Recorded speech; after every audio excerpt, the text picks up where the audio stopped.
Hello and welcome to Single Sounds. I'm your host, Katie Mack, and this is the podcast that helps you find a date.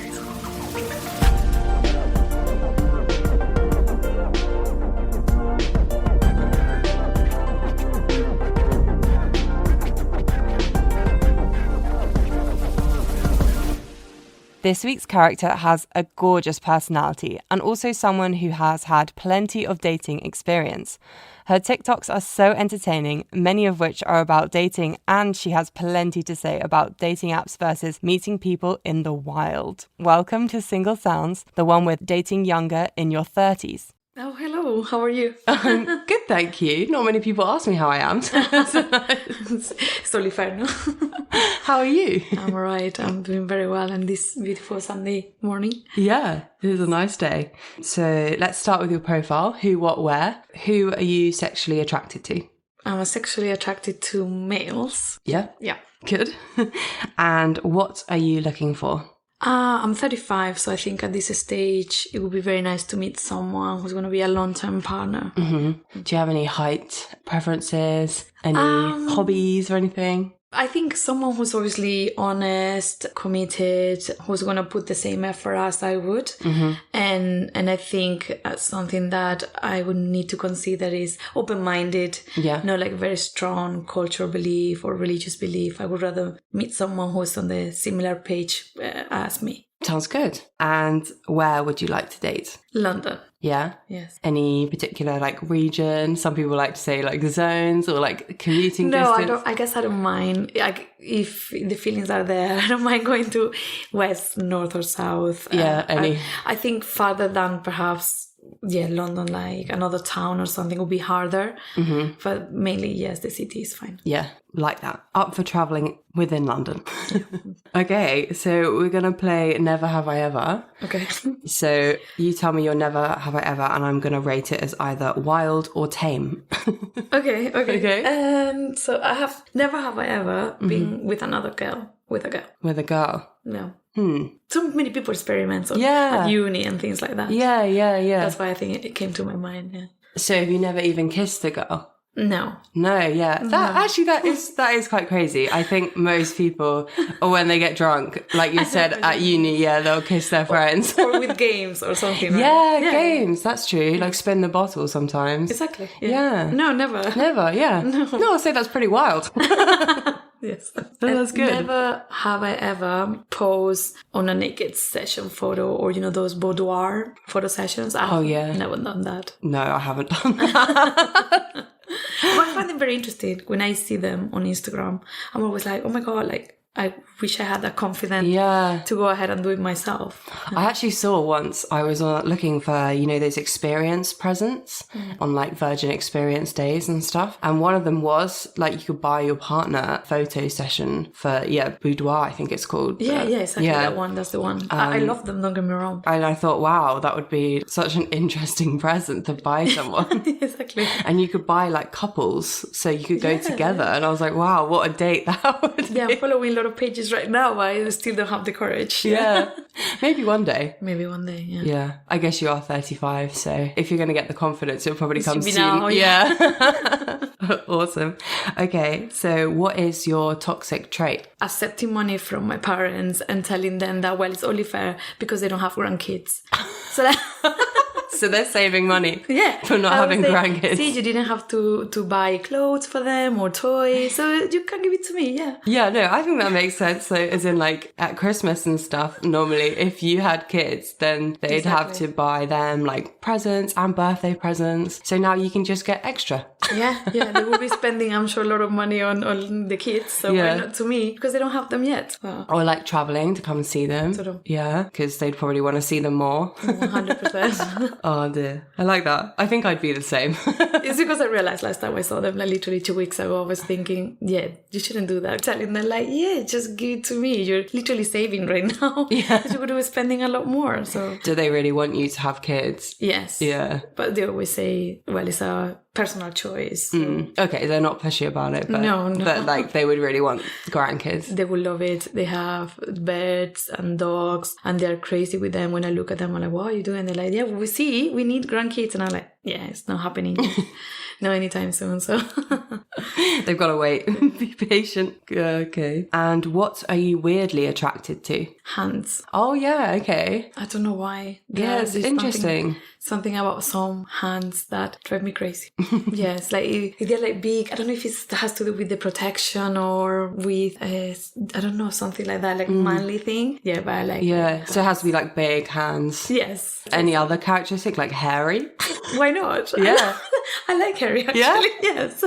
I wouldn't mind it. I know many people find it like, is that you? But for me, it's actually like, manly thing. So yeah. I would be like, wow, that's sexy. Yeah. Yeah, interesting. I think I'd be put off if someone had really tiny hands. Yeah. But I think like I'm okay with average hands. or does it happen to you also? Like sometimes, don't get me wrong, some people obviously have like very soft hands because they have been working mainly in desk. an office, all the time. But then there are those like rough hands that they have, these hard things, even from going to the gym, for example. Oh, calluses, yeah. Yeah, but that I find that attractive. You like that, yeah. Yeah.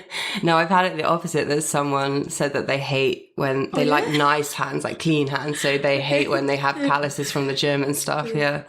So it's really interesting. Exactly, we are not the same. So. No. And leave me a one-word review of yourself. Self-aware. Okay. I would say that I'm self-aware of who I am, of what I do right and what I do wrong. So I think that's important, not only in relationships, but also with friendships and work. And that makes you understand how the other people see you too, right? To say sorry if you have to say sorry, to say, oh, this is where I stand my grounds if you think you're right? Yeah. So I think it's a good trait, but yeah, I would say I'm self-aware of myself. No, it's good. As in, you're very accepting of when you're wrong and you can change your attitude. But then also, if you really believe something, you'll stick to it. You won't change your opinion. Yeah. I'm always thinking, how did this person saw this situation? I kind of replay what happened. And like, what, what? They were right and I'm wrong and I'm going to admit it. Or if I was definitely like, no, actually, I think I did it right from an objective point of view, then I would say like, well, this is the reasons why in this case, I think I'm the one who was right in this situation. But yes, my boss always tell me that, you're very self-aware. No, that's good. Thanks. Oh, really? That's nice. Yeah. Tell me. I was gonna ask if it was something that you've improved on over time. Do you think as you've got older, if you've become more self-aware, or is it something you've always had? I think with the time, potentially with time, because work-wise, I read a lot of books, as you can see right now, and most of them are from professional development. But sometimes in normal life, with your family, with your friends, with your relationships, it kind of applies the same things at work, right? The only thing we don't do is these feedback sessions, right? So when I am with my manager and he asks me, okay, what could you have done better this quarter? I reflect, I think about it. And normally he's like, yeah, spot on. It's exactly what I was going to say. So, in relationships or in family, I like to think the same way. What I could have done better lately that I didn't do right, or what things could change and improve. I know it sounds in a way like a little bit too hard work, but it takes nothing really. So, I think it's good. It's just like self-reflecting on how can I always better myself, which is really good. Very healthy. I like it. Okay, let me know your most controversial opinion. I honestly think that dating apps are doing more damage than helping people finding someone. I know many people have found their partners there. They got married from dating apps. Yeah. But the reality is probably a 90.8% of people are actually, finding the dating world harder than it used to be when we used to talk to people in the clubs or in an activity or things like that. So yes, like the other day I was watching a TikTok in the University of TikTok and they were talking how there are like 70% males on a dating app and 30% female, right? But we swipe at 5% right. Yes. Why they swipe like always right and see what they can get, like bless their souls. So I think it's better to actually go the old way, find an activity you like. Yeah. Find people who like the same things you do, talk, share coffees, probably even become friends first and see what happens next. Yeah, I completely agree. I think the apps make it more difficult to meet someone, I like to say in the wild. In the wild. Like going up to people at bars is scarier because you don't know how they're going to react.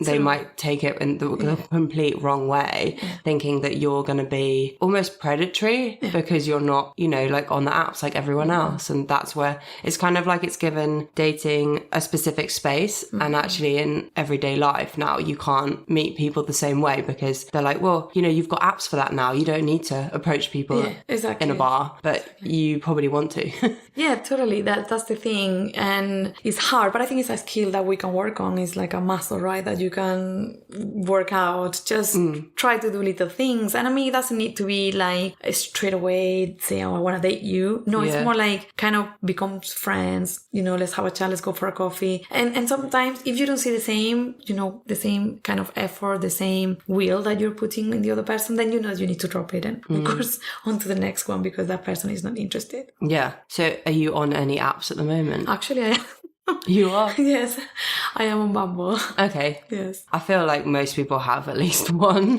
just you know, use when you're bored. I don't think I can do more than once at the time. Yeah, so. I only ever had like one at a time, actually. Yeah. It's quite interesting. Or if I had multiple, I'd only focus on one. It's too much. It can be hard. But I think it's harder, the planning date when you actually have a lot of other activities going on now I've found. So yes. Do you do activities where you think you might meet someone? Do you have any hobbies? Yes, dancing salsa. So we, my friends and I, we go to salsa temple bar and we go on Tuesdays and Thursdays. So we practice bachata and salsa. Yeah. And then you meet a lot of people. But so obviously some people are in partners already. They just want to dance, obviously. and the reality is you made a lot of friends at least. So it's like I said, right, you can start a friendship and then see how it goes. For now, nothing, of course. But Yeah. Well, I always think a good way is like through mutual friends. So say you met, I don't know, even like a new female friend at salsa, and then she invites you out for drinks, and then she has uni friends or colleagues, and then you then might meet someone through that drinks because it's kind of not your connection, but it is. It's like a bridge. I think that works well. I agree. That is a very good way of meeting new people. And it's like you have that level of verification almost. True. And I think when you date that person, they have to be a bit nicer to you in the sense that they can't just ghost you because you both have that mutual friend, so they have to be respectful at least, and if you don't get on you have to kind of report back to the friend. And I was gonna say you kind of have reviews also, so tell me more about him. How is he? What has he done in the past? Is he a nice person? And then the friend can actually give you some information. And especially initially they're not gonna say, oh, go for it, if they don't actually think that they're a good person because you don't know them, so they'd be like, oh no, stay away. They'd warn you early, wouldn't they?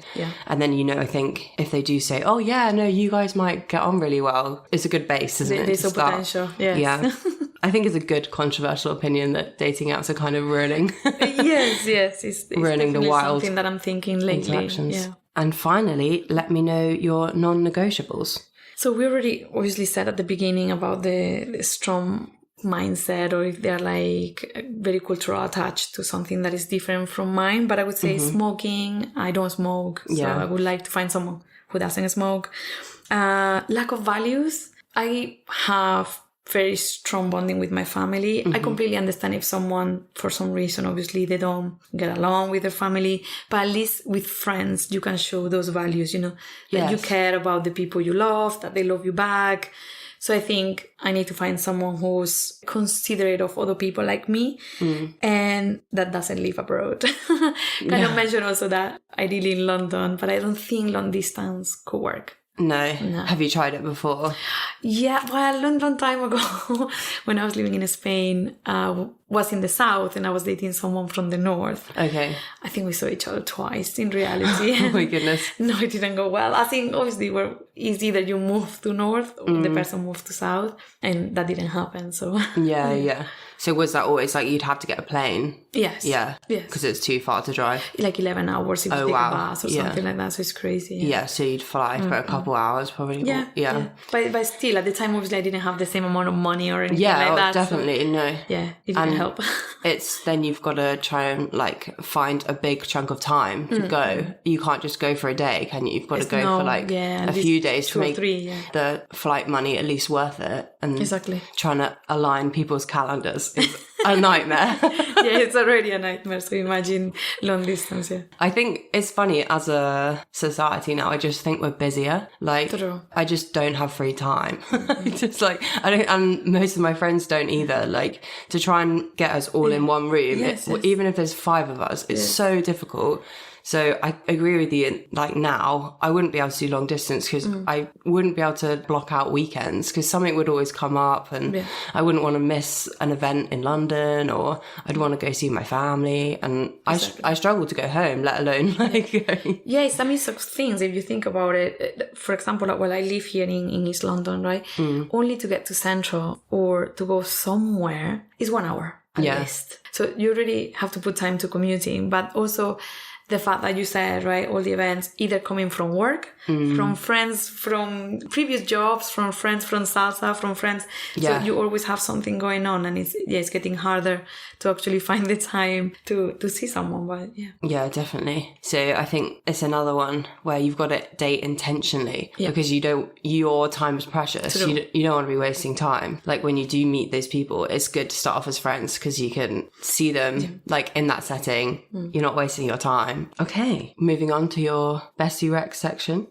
Are you ready? yes, of course. Is a person who has different sides to her. She has this kind, sweet, caring side of her where she is always worried about others and tries to make you feel comfortable and it makes you feel good. And then she has this crazy side of her and it's so much fun to go out with because she's so much fun and always in a good mood and smiling, always a smile on her face. And when you are at the event with her, suddenly she's this confident, bubbly, super smart woman. So no matter where you are with her, you feel just always really good. I'm very happy to be her friend, and whoever will have her as a girlfriend is so lucky.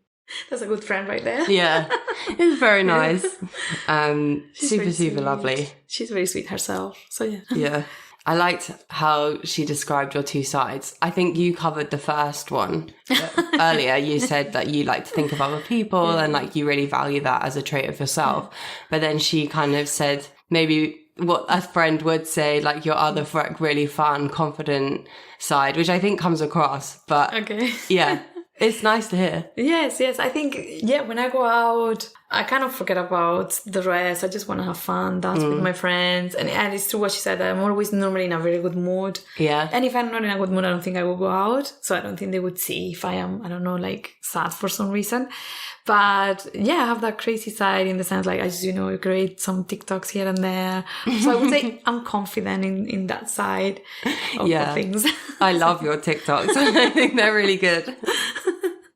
Yeah, I mean, we actually met off a Facebook group, so it's really cool that I do think social media is good in that aspect that you can like really start to get a good sense of the person. Like obviously I didn't know you before this, but I did see your TikToks and it was really fun going through them because I could then be like, oh, I get a really good sense of like her humor and like what she's looking for, because you do quite a few about dating, don't you? Yes. So it's really cool. I'm always thinking, I hope if any man sees this, they don't feel like, oh, she's doing these TikToks because she has experienced something like this. Sometimes I just film perhaps like 5 or 6 on the same day, and because it's just voiceovers, and then I just write a sentence that comes to my mind. So they might have happened to me, they might have not. Yeah. Sometimes it's not even my story, but it's my friend's story, and I just want to voice it, if that makes sense. Yeah.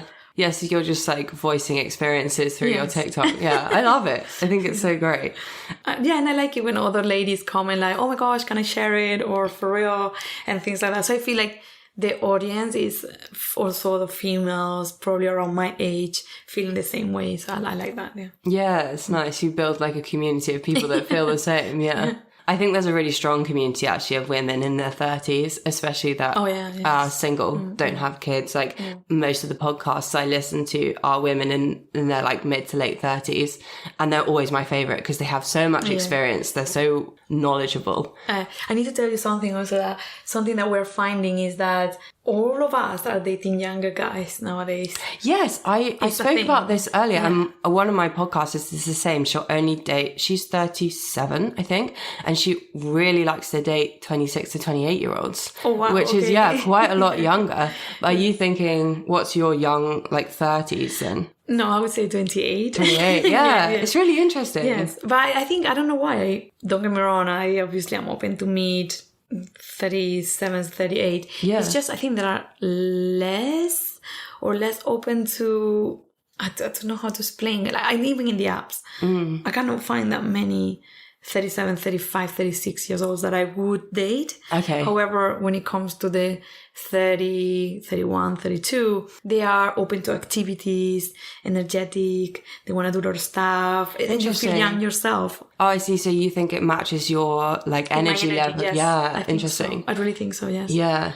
Maturity levels, honestly, age is a number. You can find someone of 40 years old that is very mature. Yeah. You can find someone of 26, 27 that is very mature. So I think in that sense, you just need to kind of assess the situation. Yeah, assess the But person. in energy level, like you said, definitely younger, kind of matches mine. Yeah.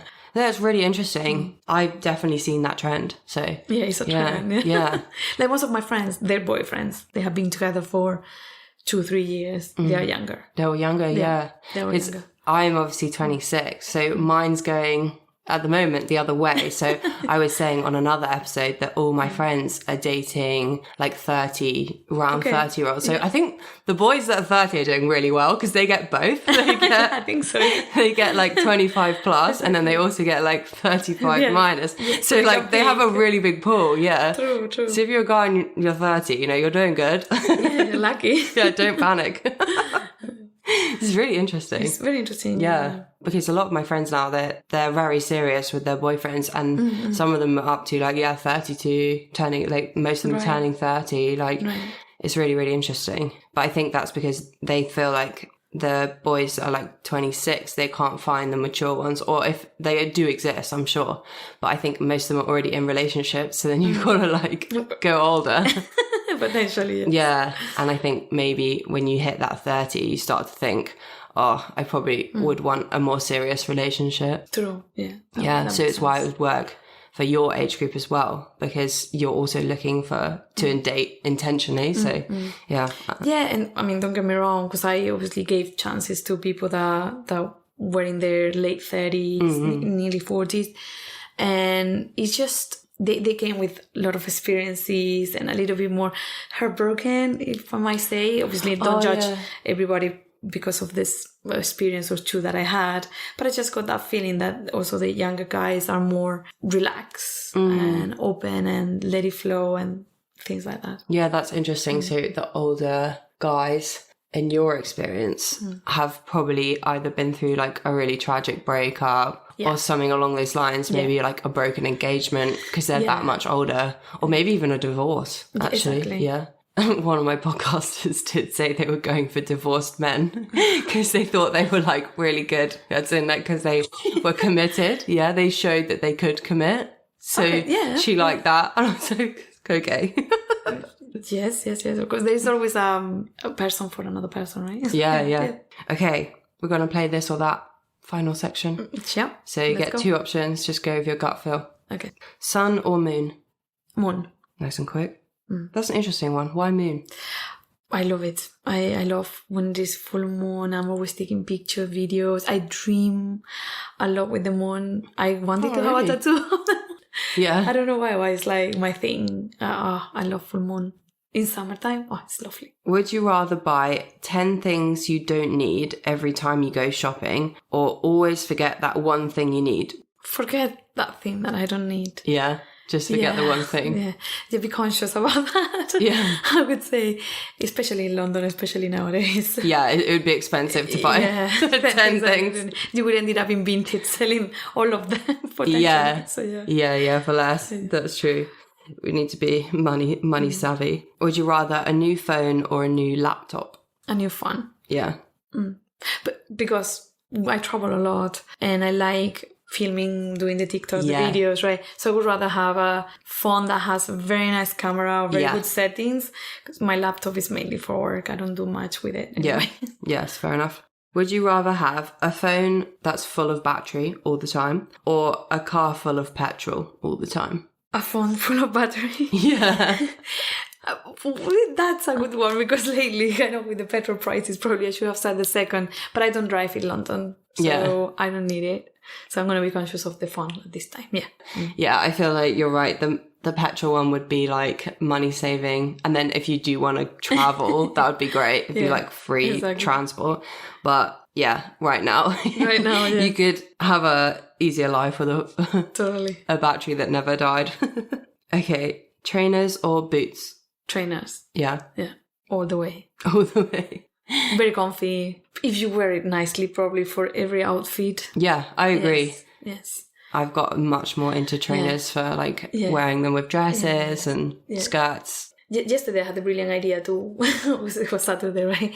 The brilliant idea of wearing heels to Shoreditch. Remember I went there and I was looking at every other girl and they all had trainers on. And I was thinking, why did you do this?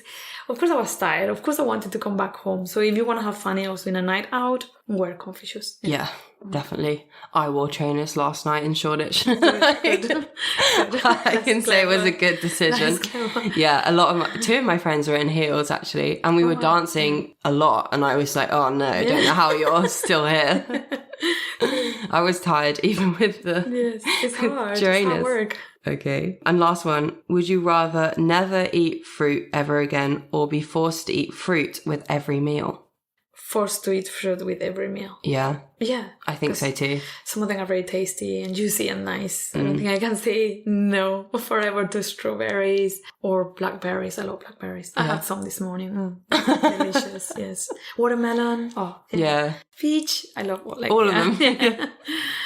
My favourite's mango, actually. I'm mango's really nice. Mango obsessed, yeah. I think I'd really struggle to give up fruit. I really, really like it. Same. So, yeah, good choice. And that concludes the podcast. Thank you so much. It's been a pleasure. You're welcome. Do you have any final words? No, this is who I am. Yeah. I hope to hear from someone. That's it. Yeah. That'll be good. If you think you could be the honest, open-minded and committed person for this character, please contact the podcast on Instagram @SingleSounds. Thanks for listening and I'll see you next Tuesday.